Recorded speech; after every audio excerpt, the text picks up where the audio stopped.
Hello అందరికీ ఈరోజు నేను తలకాయ కూర చేస్తున్నాను. తలకాయ కూర అంటే నాకు అంతగా ఇష్టం ఉండదు. మా ఇంట్లో చాలా తక్కువ ఇష్టపడతాము.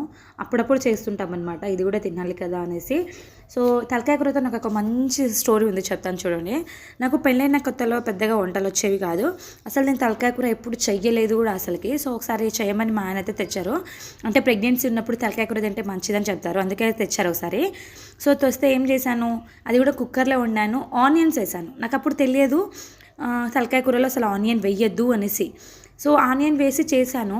అది టేస్ట్ బాగానే ఉంది. బట్ ఒక 1 or 2 hours తర్వాత అది ఎట్లా అయ్యిందంటే జిగురు జిగురు అయ్యింది. అప్పుడు అర్థమైంది నా కూరలు రావు, నేను ఎట్లో ఇక యూట్యూబ్ తల్లినో ఇన్స్టా తల్లినో నమ్ముకోవాల్సి వచ్చింది అనేసి. సో నాకు వంటలు పెద్దగా మా అత్తయ్యనో మా అమ్మనో నేర్పించలేదు. నేను మోస్ట్లీ యూట్యూబ్లో అండ్ ఇన్స్టాలో చూసి గూగుల్లో సెర్చ్ చేసి ఎట్లా యూట్యూబే సజెస్ట్ చేస్తుంది కదా, అలా నేర్చుకున్నాను. మరి మీకు తలకాయ కూర అంటే ఇష్టమా? కమెంట్ చేయండి.